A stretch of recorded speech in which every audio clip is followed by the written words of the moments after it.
It saved lives, it transformed our public health, and it shaped the nation's largest city and laid the foundations for the infrastructure systems that this report seeks to strengthen. It became home to some of the most powerful and largest steam engines in the world at the time, and a place where Victorian innovation met public need. It was where beam engine technology helped drive clean water through almost half of our growing metropolis. And the legacy of that engineering ambition still runs through everything that we do.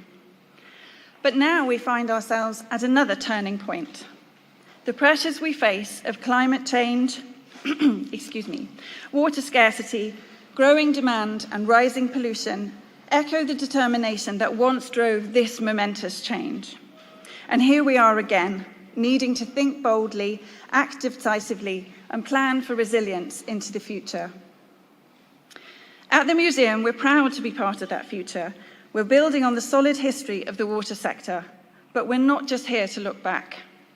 Over the past year, we've begun a major sustainability journey, cutting down our own footprint and rethinking how we share the water story, its past, its present, and its future, and who gets to tell that story. We're working on an exciting new project to build a clean steam system that is completely unique, building on that innovation legacy of those pioneering engineers. It will bring our historic engines to life in a much more environmentally friendly way, and we'll be sharing what we learn so that others can see the possibilities and follow our lead. And thanks to support from the DCMS and Arts Council, we're also preparing to transform the Great Engine House, preserving the extraordinary heritage that brought Cornish tin mining technology to London in all its beautiful, awe-inspiring Georgian design. And we're reshaping the visitor journey from the moment people step on site, putting the water story front and centre and connecting people more deeply with this site, with this history, and the vital need to protect water for a sustainable future. Our aim is to give water a stronger, clearer voice that reflects both its power and its vulnerability, and one that speaks directly to the next generation.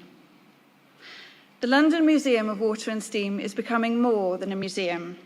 It's a heritage platform for ideas, for learning, and for innovation, and for change. A place where young people are inspired and where meaningful conversations happen and action can begin. That's why it feels so right to be here today. A place built on progress as we look ahead again through the lens of this landmark report. What we do here matters, not just to us, but to the wider world. So it's a real honour now to welcome somebody helping to lead that national conversation, a thoughtful voice and a committed public servant. Please welcome Sir Jon Cunliffe.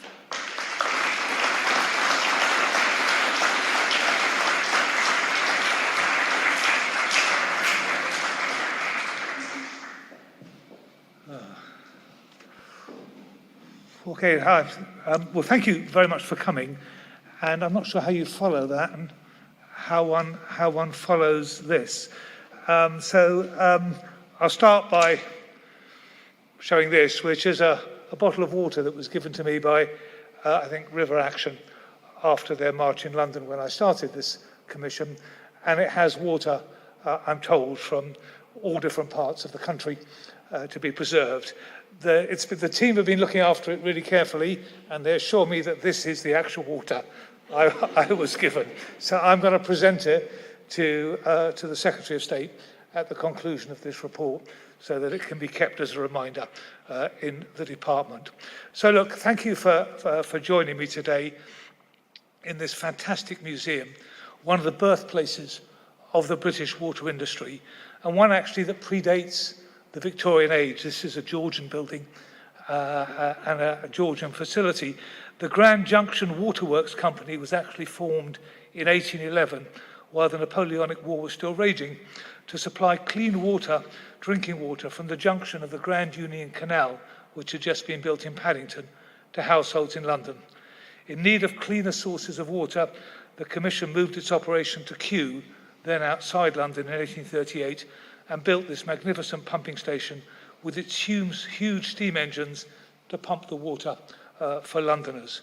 And as London grew and needed more water, the company grew and became more profitable until in 1905 it was taken over by the Metropolitan Water Board, along with several other private water suppliers, to provide a unified supply system for London. The reliable supply of water that is clean and safe to drink, or to give it the description the Victorians put into law and that we still use today, the supply of water that is wholesome, is a prerequisite of modern life, and it's something we become used to and take very much for granted. And the same is true of that other prerequisite of modern life, effective sanitation. 20 years after this pumping house opened, London experienced the Great Stink of 1858. After years of suffering a cesspit and sewer system that could not cope with London's growth, with the Thames a pestiferous and reeking abomination, to quote a newspaper at the time, the decision to close the cesspits, followed by a hot, dry summer, brought matters to a head. As the Thames became, to quote Disraeli, a Stygian pool reeking with ineffable and intolerable horrors, Parliament, literally disabled by the stench, woke up and finally acted. It gave clear direction to the newly formed London Board of Works, which in turn adopted the plan of its chief engineer, Joseph Bazalgette, and over the next 15 years, he oversaw the construction of 1,100 miles of sewers and massive pumping stations that transformed the health of London. Now, I have more than once thought of the Great Stink when leading the Independent Commission on Water over the last 9 months. While today we enjoy safe water and clean sanitation to a level that would have been unimaginable 165 years ago, there are many parallels. A system under huge pressure from economic and population growth, years of discussion and competing plans as the problem grew, a government that did not give clear direction, a level of pollution in our waterways that the public would not tolerate, and a point at which it became apparent to all that a fundamental reset was needed. And actually, there's a parallel in a bonus for Bazalgette that was blocked because it was deemed to be too high. It's true. Today, the Commission publishes its report, which I hope will contribute to that reset, the one the government has committed to and the one that we sorely need. The report is long and detailed, some 460 pages, with 88 recommendations, covering everything from strategic direction and planning to regulator reform to the water industry supply chain. In an earlier speech, I paraphrased Tolstoy to observe that while we're all unhappy with the current situation, everyone is unhappy in its own way. And now, looking at the length and scope of the report, I wonder if we have written a Russian novel in response. But I would defend that length and that scope on two grounds. First, and most obviously, the terms of reference were set to ask the Commission to answer those questions, and that we have tried to do. But second, and perhaps more important, if we are to achieve the water sector we need to look at all the factors that have contributed to our Great Stink moment, and that factors that have not addressed will hamper us going forward. And the water industry, of course, is at the heart of this, and the industry as a whole has not met public expectations or maintained public trust in recent years. Some companies have manifestly acted in their private interest, but against the public interest. That must be prevented in future. But the industry does not exist in a vacuum. It sits within a framework of law and regulation that operates under the strategic direction of government, and is not the only demand on our water system or the only contributor to the current state of our waterways. The Commission's report is long and detailed with multiple recommendations because, as I've said, there is no one single reform, no matter how radical, that will deliver what is needed. We need to act on all of the failures that have brought us to the present past. Now, you'll be very relieved to hear that I don't intend today to go through all of the 460 pages. I am an ex-central banker, but I'll spare you that. All of the 460 pages and the 88 recommendations. But I will highlight, if you permit me, the main themes of the report and pull out some of the key recommendations. First, we need truly strategic direction from government. Now, barely a week goes by without someone calling for a strategy from government, so it's important I set out what I mean and the challenges it will entail. We need to guide the use and development of our water systems and to guide the restoration of our water environment as a whole and over the longer term. There are many competing demands on our water system: demands to abstract water, demands to discharge into water, and demands to enjoy water for recreation. Only government can set the overall objectives for water and the timescale for achieving them. Only government can set the broad priorities, balance demands when they compete, coordinate the different elements of the system, and only government can decide who should pay and how much the nation can afford. It is relatively easy to set down a list of objectives. Effective strategic governance and guidance is much harder. It requires striking difficult balances, making difficult choices, and taking a long-term view. In the report, we recommend government in England and government in Wales produce a national water strategy. We set out in detail what it should cover, how it should be produced, and how it should be enshrined in statute to ensure consistent direction can be maintained over the longer term. I have no illusion that it will be easy to produce. To govern is to choose, but to govern is hard. But, as with the Great Stink of 1858, without such direction from the very top, we will not achieve the change we need. To connect that high-level strategy to action, we need to learn how to manage and plan for water as a system, or rather as a set of regional water systems. Our river basins, aquifers and coasts, and demands upon them constitute complex systems, and they need to be managed as such. The water industry, agriculture, transport, local development, land use, and environmental regulation all affect the regional water system and the water catchments that it comprises. As many respondents to the Commission have observed, we are very poor at system planning for water. There are huge, confusing and overlapping planning processes for the water industry, overseen by 4 regulators in a process that costs hundreds of millions of pounds. These plans drive water industry investment, but there are no processes equivalent driving action in the other sectors that have an impact on the water system. And those water industry plans are not connected to local government development plans or to local voices or those other sectors that also have an impact. Opportunities for local government, agriculture and water companies and other actors to work together are missed. Opportunities, for example, to implement sustainable drainage schemes that avoid stormwater overloading our sewers and causing sewage spills into rivers, or opportunities to balance the nutrient loads that cause such unsightly and destructive algae to bloom in water bodies. And heavy engineering concrete solutions to environmental problems are pursued despite local preferences for more natural solutions. Drawing on the experience from other countries, the Commission is recommending that regional water system planning authorities are established in England and a national systems planner is established in Wales. These would not be advisory bodies or talking shops. Rather, they would take over the role played by the Environment Agency and Natural Resources Wales at present, with real authority over water industry investment and real influence over other funding streams that can be directed at achieving regional water system objectives such as agricultural grants. To be clear, this would not be the creation of a new level of bureaucracy. Rather, it would bring existing functions together on a regional water system basis in England and a national basis in Wales. It would streamline existing planning processes. The current water industry processes will be streamlined into 2 plans, one for drinking water and one for wastewater. And most importantly, it would link local development to water system investment, avoiding the situations we see at present where housing and economic development projects are blocked because the regional water systems cannot cope with them.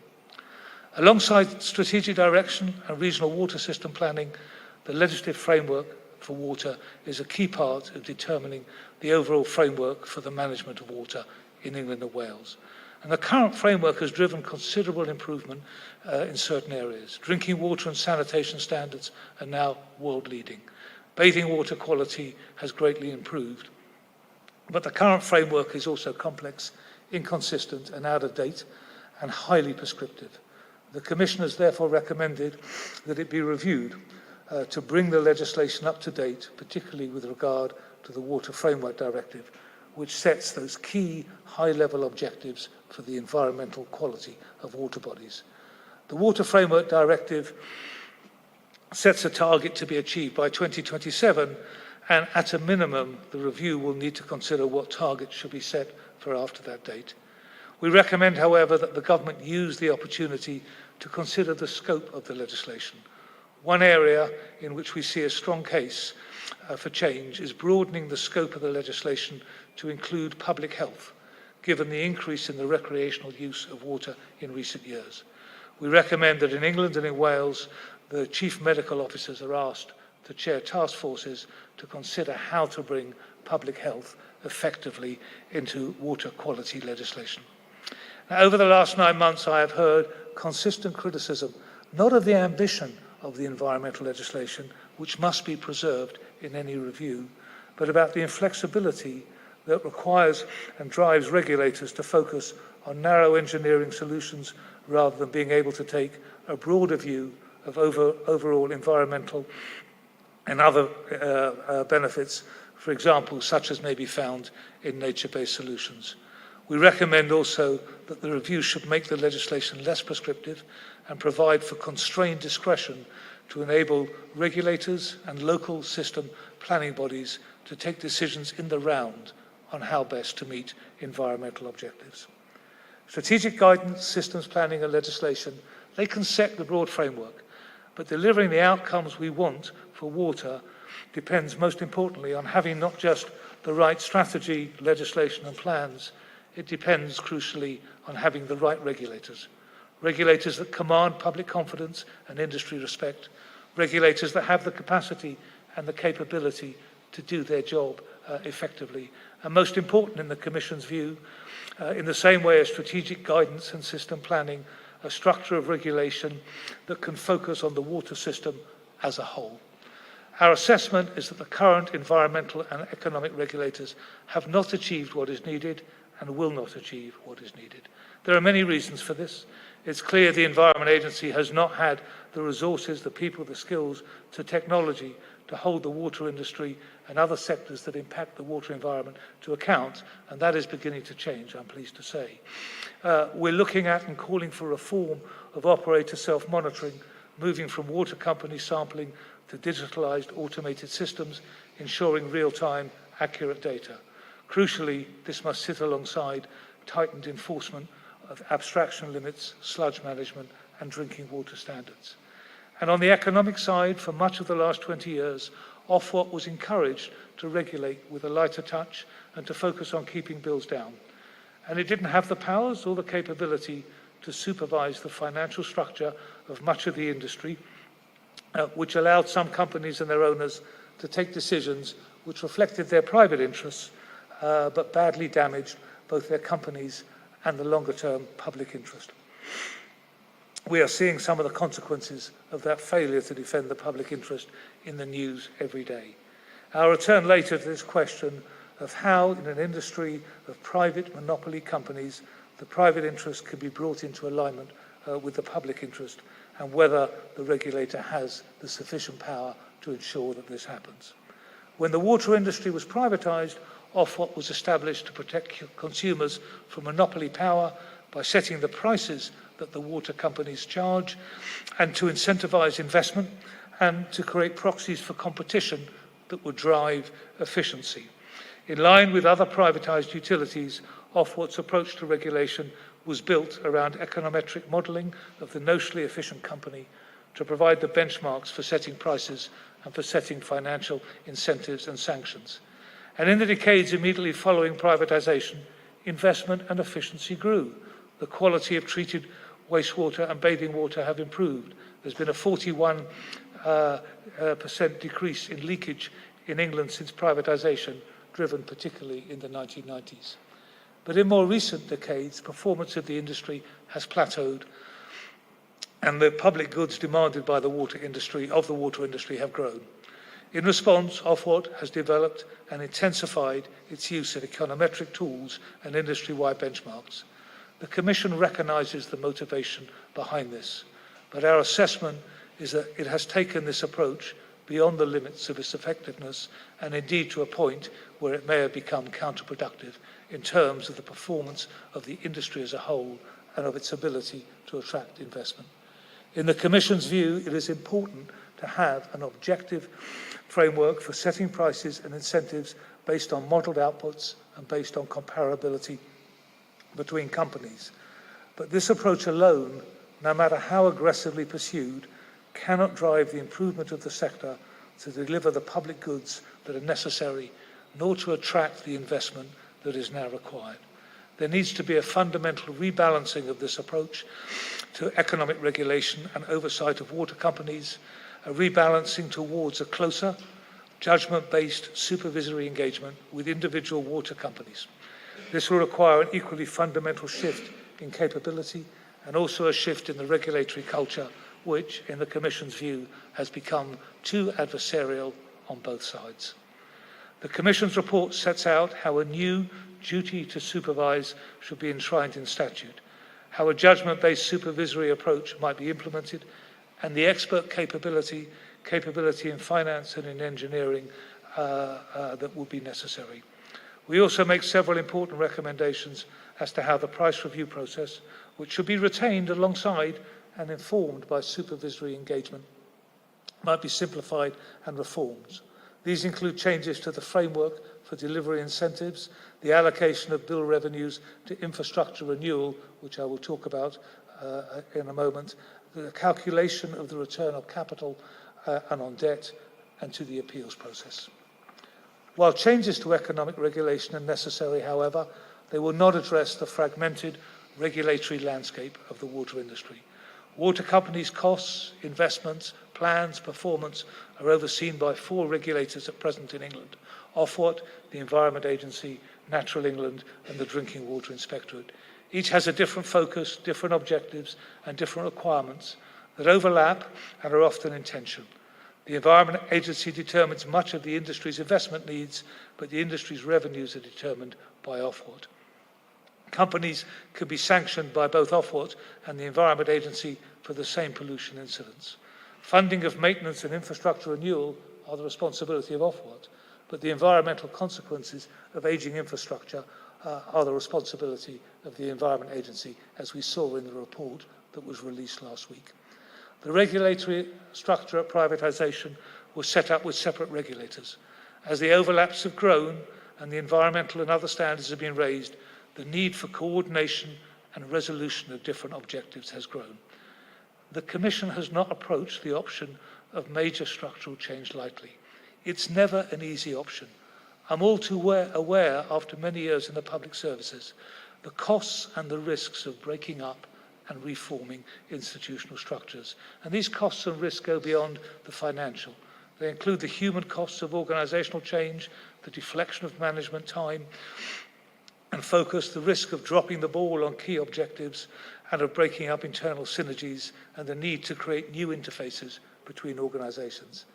The Commission has looked very hard at the potential for coordination mechanisms to address the tensions and overlaps we have identified. Our conclusion, however, is if the primary objective is securing the reset and long-term change that we needed in the water sector, we need an integrated regulator for water.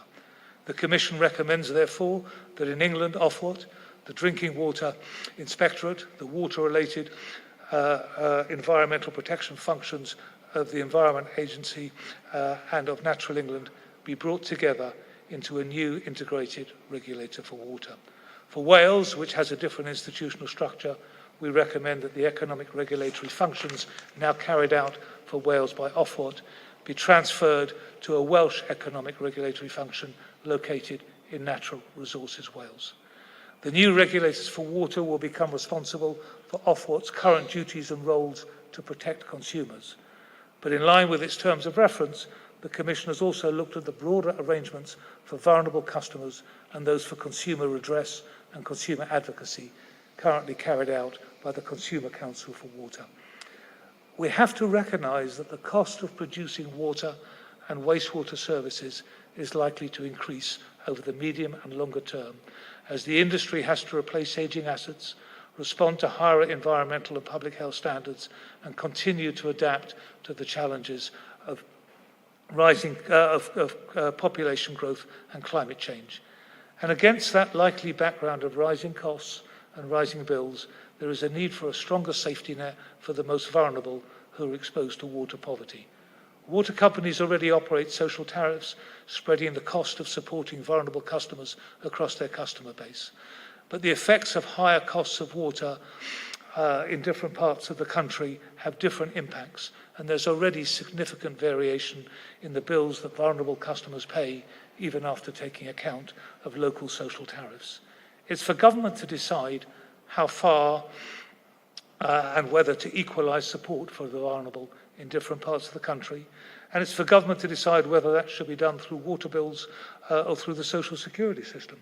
But the government has now taken the powers to introduce a national social tariff, and in line with our assessment that stronger support will be needed for the most vulnerable, the Commission recommends that such a tariff be implemented.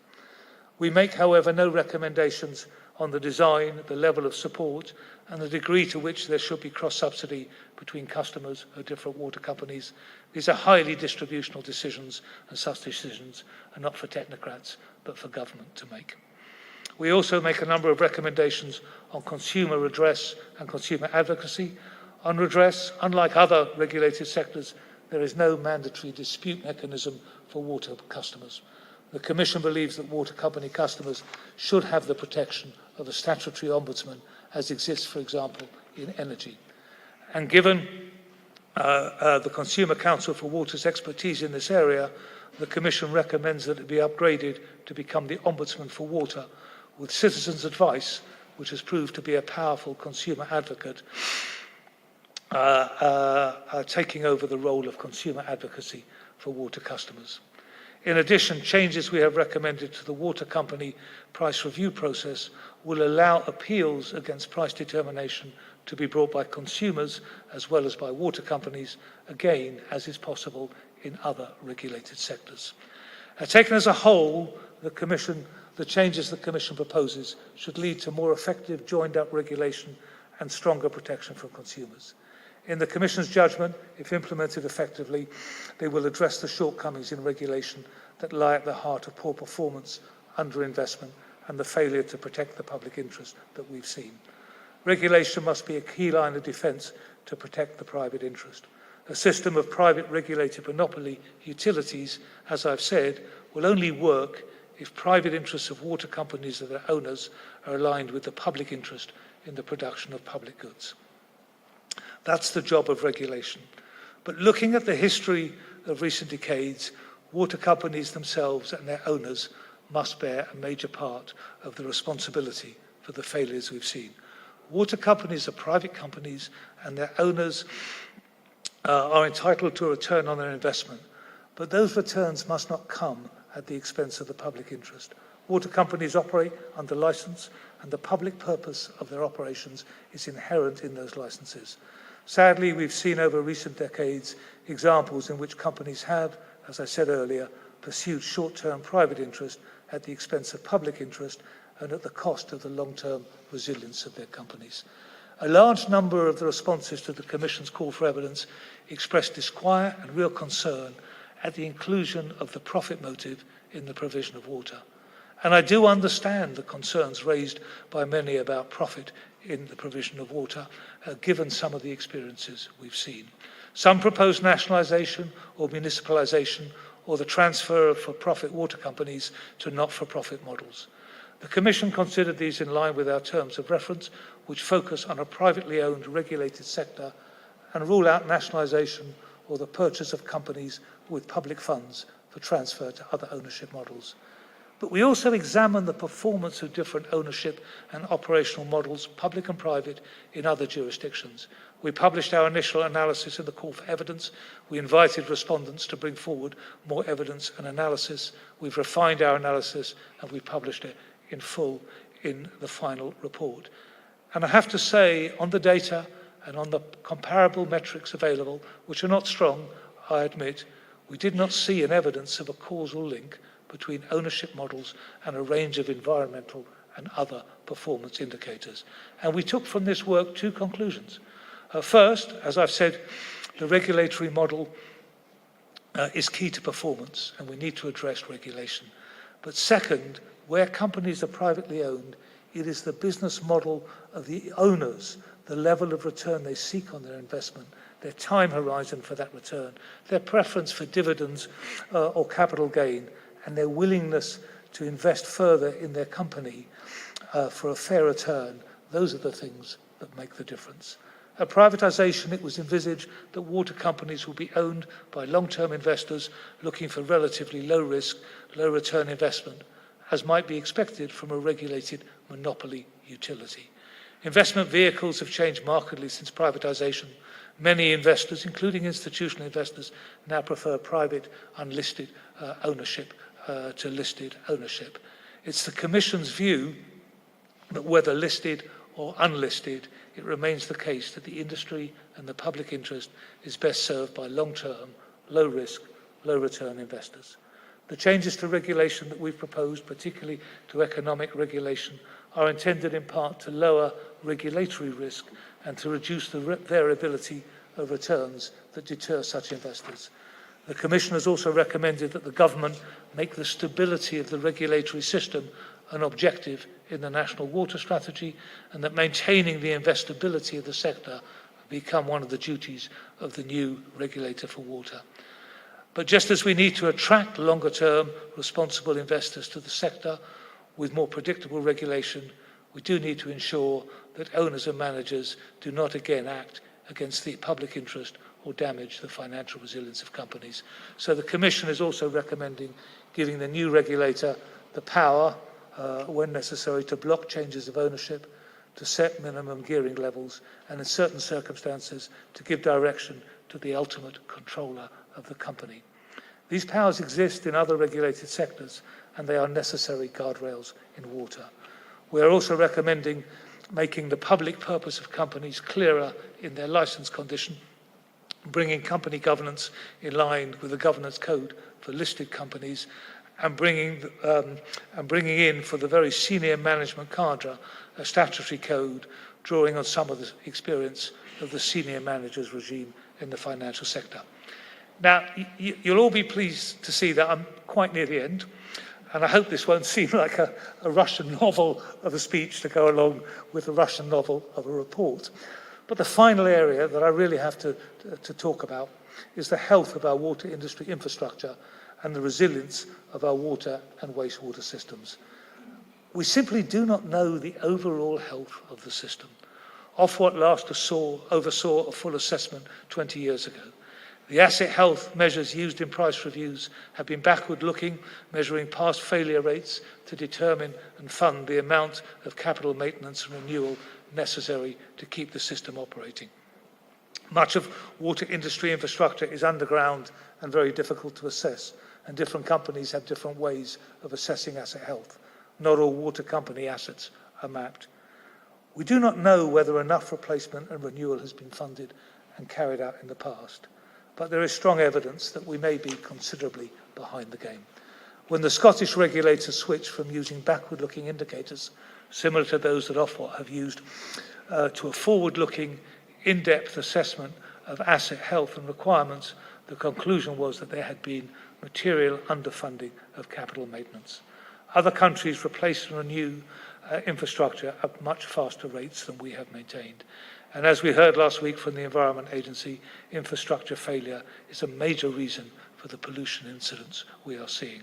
So the Commission is recommending that a forward-looking assessment of our infrastructure is carried out and that national resilience standards are developed for water, which can then inform regulation and the funding of the industry going forward. Now, the massive steam pumping engines, and there's a fantastic bigger one through there that you really have to look at before you leave. They operated for over 100 years and were retired only when steam gave way to diesel and to electricity.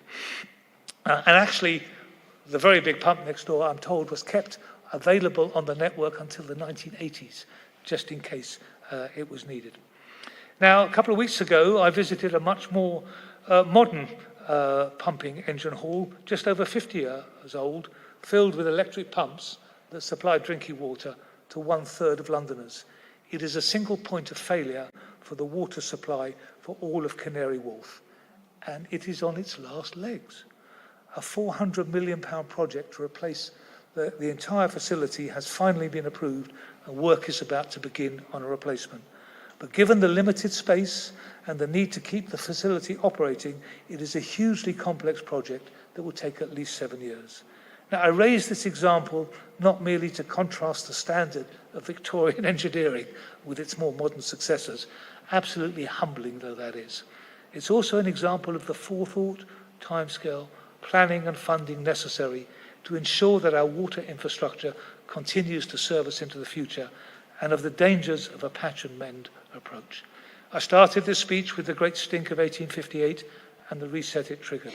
Change didn't happen overnight. It took Bazalgette over 15 years to complete its sewer network and for London's health to be transformed. I very much hope, following our own Great Stink moment, that the recommendations in the Commission's report will launch the reset that is required. And likewise, change will not happen overnight, and trust will take time to come back. But I hope we are now at the beginning of that road. Finally, it's been a real privilege to lead this work. And as I conclude the Commission and bring it to a close, which I think formally happens immediately after the speech, I'd like to thank the Commission Advisory Group, many of whom are here today, and who've helped us with their insights and their wisdom. And finally, I want to thank the Commission Secretariat, the amazingly committed and hard-working Commission Secretariat team for all they've done. Any credit for this report goes to them. The criticism stays with me. Thank you.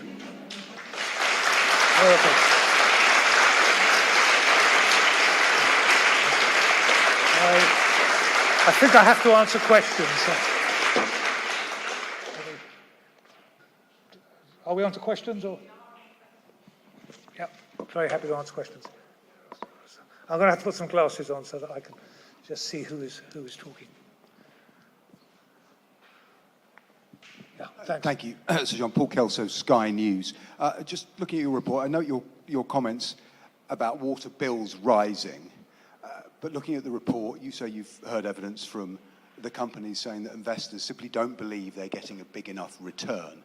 So is it the case that investor returns are going to have to rise, and that's one of the reasons bill payers are going to be paying more? So investor returns have a long and checkered history in this industry. They've been very high and they've been very low. Certainly over the period to 2023-24, they were pretty low. And for some companies, the return the investor got was less than they would have got by investing in government bonds. So there is an issue about the level of return for investors.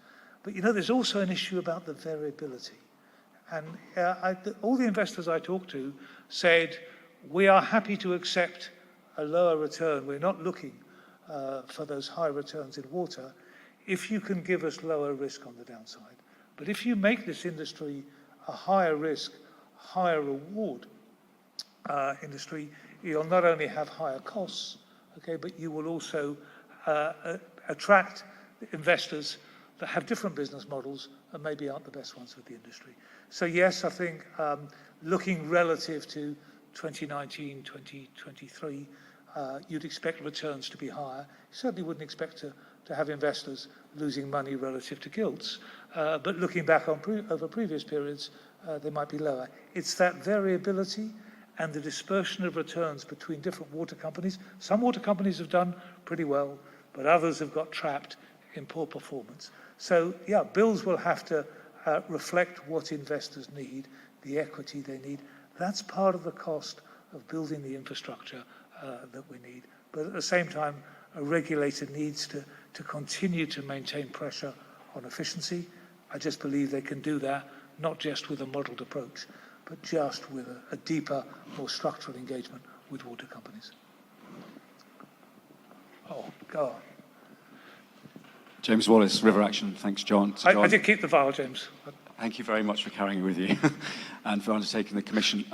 Special administration, there's some myths that need busting in the room. I might like to suggest that the value of water companies is pretty much zero if they haven't maintained their roof and let sewage run on the ground floor. So this idea that it would cost billions to buy off Thames Water funders, for example, I wonder what your position is on that. We don't see much about the special administration regime in your report. Thank you. Okay, so first of all, The report is about the changes to put water on the next path. Nothing in the report reopens PR24, and we're not dealing and didn't look at individual cases like Thames. So I think we haven't got an opinion from the review about what should happen to Thames or not, or what the value of the Thames assets is. And we haven't valued water companies and their assets. I know what's recorded in the national accounts, and which is actually larger than the RCV, and I know what the regulated capital value is. But sorry, James, we didn't value water companies, and those questions I think need to be pursued with others rather than the Commission. We did look at the special administration regime, and we looked at it in a number of respects. First of all, the question of the triggers. There were lots of requests or suggestions that the triggers be more automatic, be linked to certain indicators. I have to say I have a strong personal opinion here as somebody who's been involved with the resolution and failure of banks over a number of years, which is that one should not set mechanical triggers for something like resolution or special administration, because what you discover, and I have discovered this, is the future never turns out to be quite what you imagine it will be. You need judgment, unfortunately, and there's no substitute. So we looked at the triggers, the way they were expressed, the degree of judgment that's in them, and the conclusion we came to that the triggers were right. They didn't need to be changed, and that means that the authorities responsible for a SAR, or determining a SAR, will have to make judgments and will have to be accountable for those judgments. But I think that's the right way to go. We also looked about whether the practical difficulties of a SAR actually made it difficult to pursue. And there, again, taking in what I learned during the financial crisis and afterwards, you need to prepare for the possibility of SAR. So I don't want to go into the whole panoply of living wills that we have in the banking system, which are a cost on the system. But you need to know that if I have to do a SAR, how will I operate it? What will happen to the contracts? Who can take them over?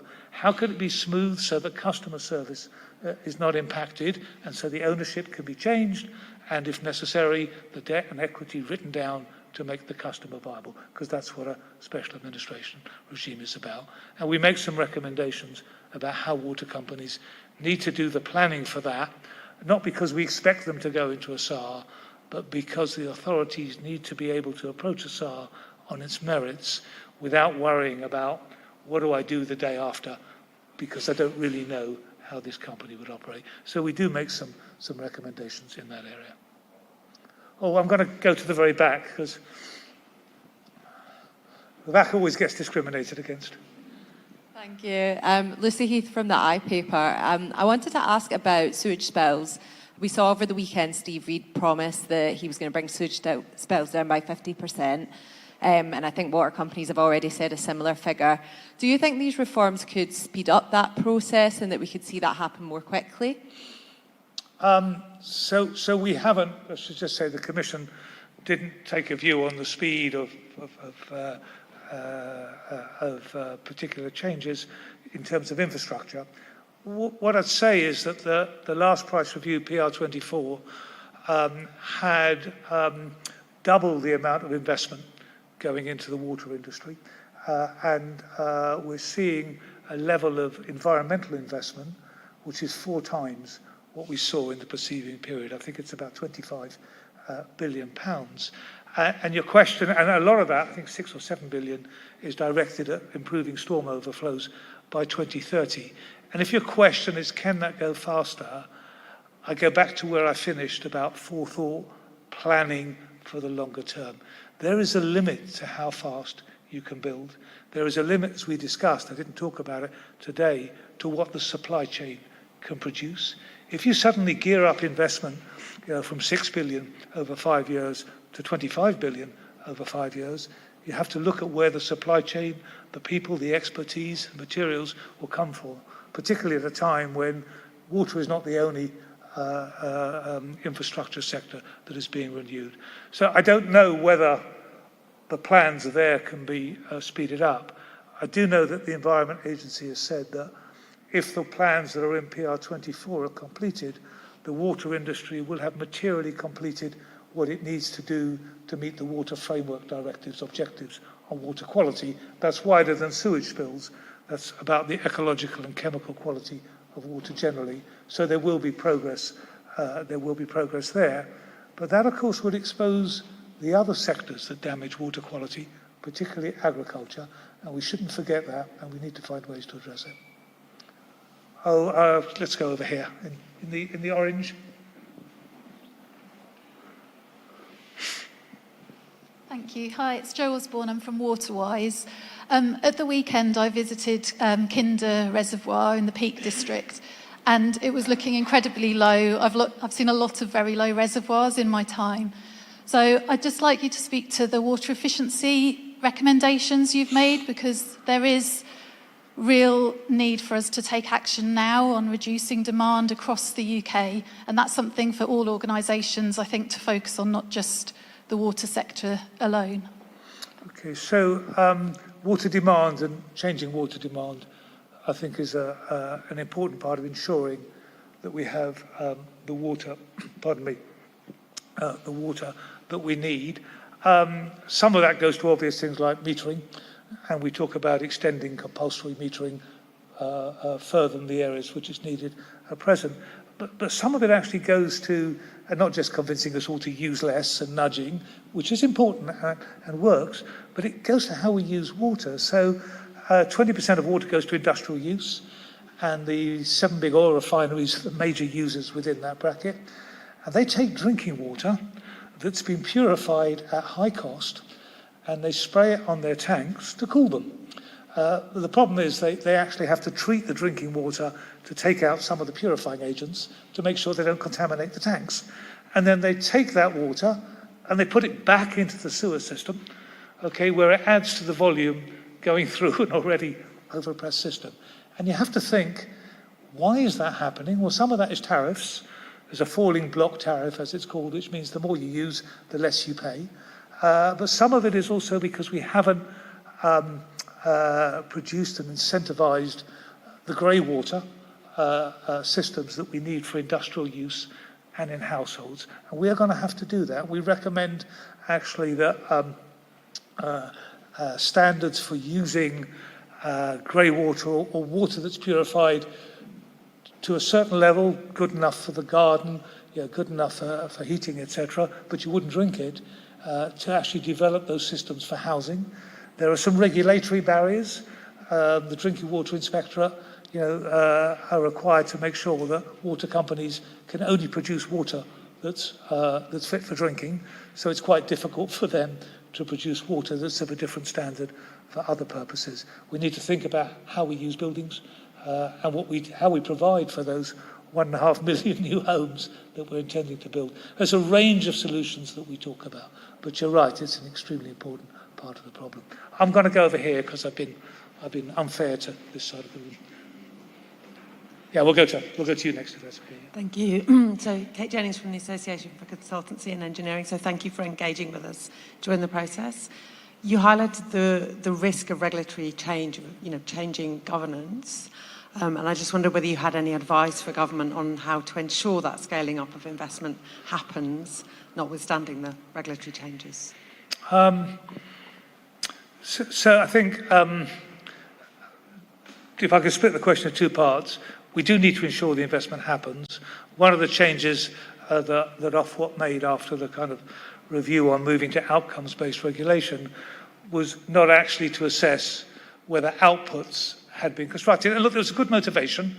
It's more efficient to say, are you producing the outcome, rather than did you build specifically the thing you were going to build. But there are ways of producing the outcome short term that aren't sustainable in the long term. And there are 18,000 lines of environmental investment in the WINEP. We don't expect the Environment Agency or Ofwat to be able to check every one of those 18,000 lines. But the assurance that the bulk of the investment that was planned was built was dropped, basically. And as a result, we don't know We just don't know what happened. So going forward, ensuring that that investment happens, I think is the job of the regulator and will be part of the integrated regulator. And integration helps because Ofwat doesn't do any inspections, but the Environment Agency does inspect, but they inspect to see whether the asset is doing what it says on the permit rather than whether the asset is falling apart, or will fail in a couple of years. The second part of the question, though, is much more difficult, which is how do you ensure that major regulatory change, which is what we're recommending, doesn't result in the ball being dropped and key things being lost. And that's happened. And many mergers and structural changes fail on IT systems, on management load. But it's not impossible. And there are examples of it happening. And we mentioned Ofcom, which brought 6 regulatory agencies with very different cultures and objectives together, and which the National Audit Office have singled out for one of the most successful regulators or regulated industry and content that we have. So these things can be done. They require intensely good leadership. They require continued attention. There are difficult human problems that take time to resolve. I've been involved in when the FSA was wound up and the PRA came back to the Bank of England. I was involved in that. I know how difficult it is and difficult it is to do culture. But it can change and it can be done. It's not easy, which is why we spent a long time looking at this before we said, no, we have to bring this together to get the regulation that we need. But it won't be an easy job, and my sympathy goes to those who will have to do it and lead it. But I really do think it's a change that is necessary. I said over here, I need to go for gender parity as well. It's really complicated nowadays. Robert Smith from the FT. Your report sets out the need for regulatory forbearance, such as deferring fines, waiving fines in a turnaround regime. As it happens, Thames Water's senior bondholders are currently lobbying for regulatory forbearance as a condition of recapitalising the company. Should we read your report as an implicit endorsement of that demand? No, I don't think so. I mean, you shouldn't read my report to say anything about what one should do with Thames, but you should read my report to be saying how we avoid ever being in that situation again. But I don't think so. What the report says is that there will be circumstances in which that is in the public interest, but it also says that there are circumstances where what is required is disproportionate and is not in the broader public interest to give that forbearance. And there will be circumstances in which, no matter what forbearance you think might be possible, actually you don't think the company is recoverable and you need to go straight to the administration regime. I hate to come back to this word, and maybe it's because I'm very old-fashioned, but judgment matters. But there are times when, in order to pursue something, you actually make the problem you're trying to fix worse. And in the end, whether it's in the interest of the bond or the shareholders of Thames have lost their money anyway. So if we're thinking about moral hazard, then speak to the university superannuation scheme and they will tell you about moral hazard. And we're thinking about the bondholders, and some of those know they're taking a haircut already. So the question becomes, viewing this in the round, because the law has been broken and broken in a big way, what is the right thing where you stand? And I can't say what the right answer is for Thames. I do think, though, we need to have that ability to take that decision and to take it much earlier than one might face it with Thames at the current juncture, because sometimes it'll be in the public interest to do that. Okay, I'm going to just go over here and then I'll come to you. 2 more? Okay. Thank you. Stuart Singleton-White from the Angling Trust. First of all, thank you for the recommendation of a single water regulator. We called for this in our 2021 Broken Water Report, so it's good to see this coming through. But I'd like to focus on the environmental ambitions that you mentioned with the proposed reform of the Water Framework Directive and your comments around bringing in public health benefits. Rivers, first and foremost, are should be ecologically functioning units. That means clean water, plenty of water, and healthy habitats. How do we make sure that in the bringing in of public health. We don't overemphasise the clean water aspects for recreational purposes, and we do ensure that the absolute healthy functioning ecosystem remains the priority within that framework. So that's a great question. And I started this work, because I have no background in the, apart from 9 months in my first job in the civil service. More years ago than I care to remember, I have no background in water or the water industry. So I started making assumptions that all of the environmental and public health interests lay on one side and the economic interests lay on the other side.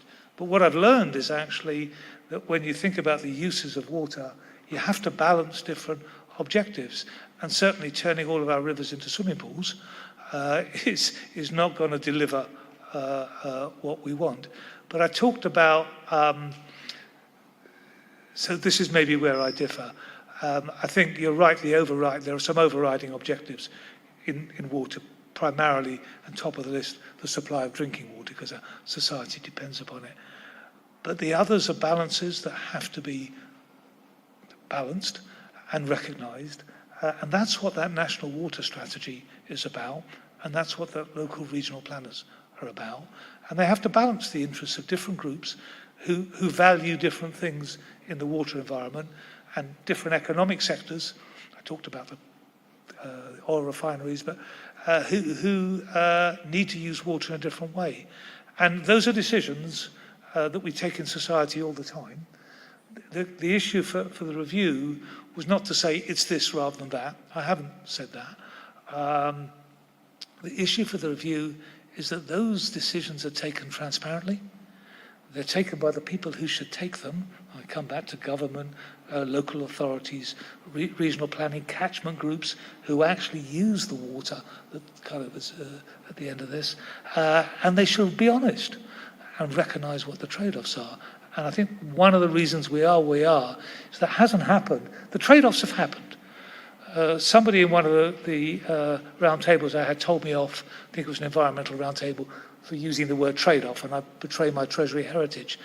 But those trade-offs and balances happen. They're not avoided. The difference is, do they happen in a way we can see, we can influence, we can recognise, and authorities that we give the power to determine these things do that, or do they just fall out of the system in a haphazard way? And I think we're very much in the latter world, and we should be very much in the former. So how many more can I take? I could take one more, so I'm going to go here, if I might. Oh, it's only because I can hear you easier.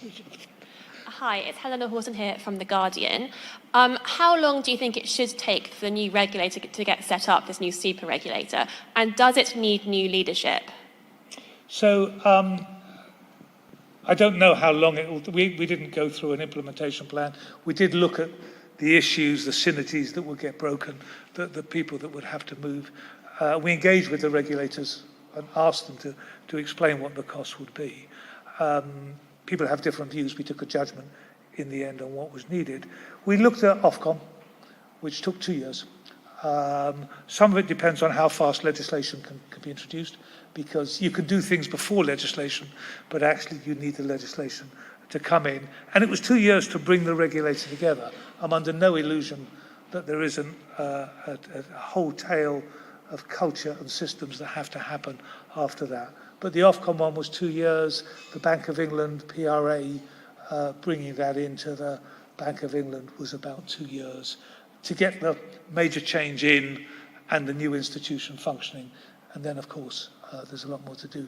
Leadership, this sort of thing requires very high-level leadership, but it requires also, it will require a sort of balance of skills and expertise that we don't have at the moment because the regulators aren't set up in that way. So I'm leaving government, Minister, with a lot of problems, for which I apologise. But these are some of the issues the government will have to tackle going forward. Okay. All right, look, thank you very much. Can I just advise you all, last piece of advice from the Commission, is go and see the engines. It really is magnificent. Thank you.